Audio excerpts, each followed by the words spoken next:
Cacao is the most pharmacologically complex food source in the Amazon jungle, containing an estimated 1,200 individual chemical constituents, according to Joel Brenner, the Emperors of Chocolate.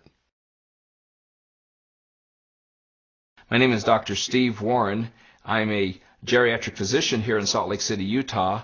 I was trained back at George Washington University where I got my MD degree as well as my PhD in hospital administration, but along the way had a lot of training in epidemiology, in nutrition, and in exercise physiology, and I've had the benefit of using all of these in my life. So I've seen the effects of disease in our country, and I'm seeing it growing daily in our country. Our population is aging, but we're seeing chronic illnesses daily. I'm seeing heart disease, cancers, hypertension, diabetes, strokes, arthritis, depression, dementia are all occurring in our country at rapid rates. And why?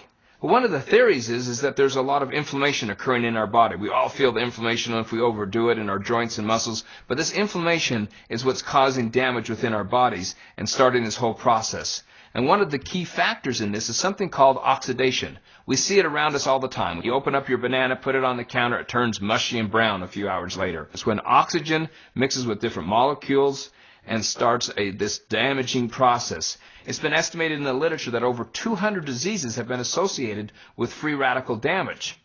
So let's give an example of this. Let's look at heart disease.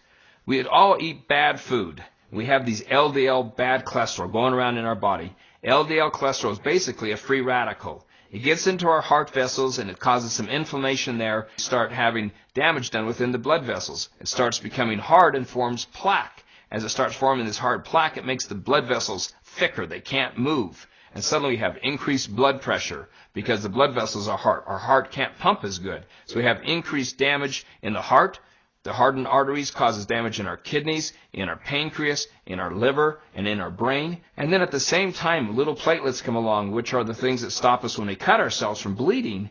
And these hit these plaques and start forming clots on it to try to heal the plaques, and suddenly form a blood clot. When the blood clots form, we suddenly have heart attacks. We have strokes. Our body has a defense. It produces its own wide range of antioxidants. There's all these chemicals that the body can produce itself from foods to make its own antioxidants. It also can make enzymes that try to stop this process.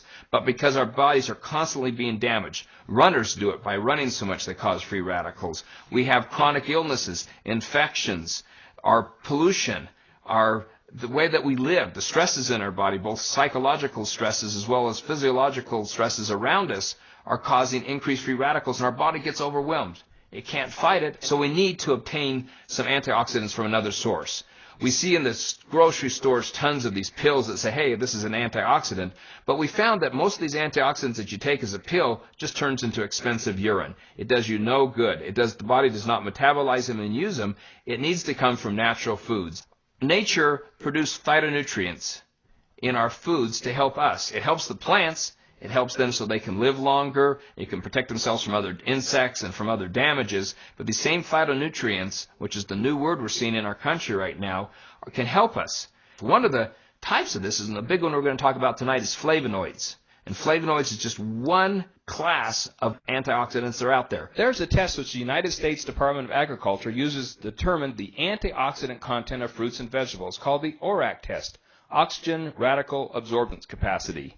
The USDA has determined the fruit or vegetable with the highest ORAC value is unprocessed dark cocoa powder. It's higher than strawberries, grapes, and even blueberries.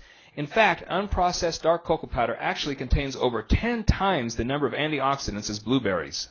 It's because it's very high in flavonoids, and that's the important thing that we're talking about. Cocoa also has minerals in it and vitamins that we need, essential fatty acids that are important for us, and also fiber that's important for our overall diet.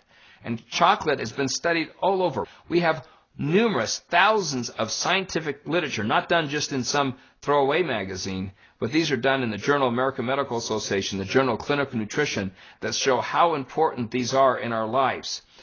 I found that between the serotonins and the dopamines and other neurotransmitters in chocolate, it helps with depression, makes us feel better, gives us that warming feeling. I even found in my research that it's an antihistamine that can stop allergies. I found also that it has a substance in it called theobromide, which was related to something called theophylline, which helps us open up our lungs and makes us feel better. It's also related to a substance called caffeine, but chocolate doesn't have caffeine. I found that chocolate helped with memory, decreased the cavities, helped with gum disease, helped with decreasing arthritis and inflammation in our joints. It also gave us a lot of energy, improved our skin, and made us overall feel well. Numerous things can be stopped by coca. It's just that pure dark coca powder. This berry that we've talked about earlier, called acai berry, is a berry found in the Amazon that has high ORAC value. Actually, it's the highest of all the fruits that have been found. It's rich in phytonutrients. It's been found to help heart disease. It even has a protein composition like eggs. It has a fatty acid composition like olive oil, and it has all these great principles in it, and it tastes good. I'm excited about this because I can take this out to my patients and say, here's something you can take that's going to help stop and hopefully even improve some of these chronic illnesses and help us feel a lot better. So this is really a part of a real comprehensive program to eat right, to have a healthy lifestyle, to exercise, and to be able to take this great drink and utilize it in our bodies in helping us feel better and improve the quality of our lives.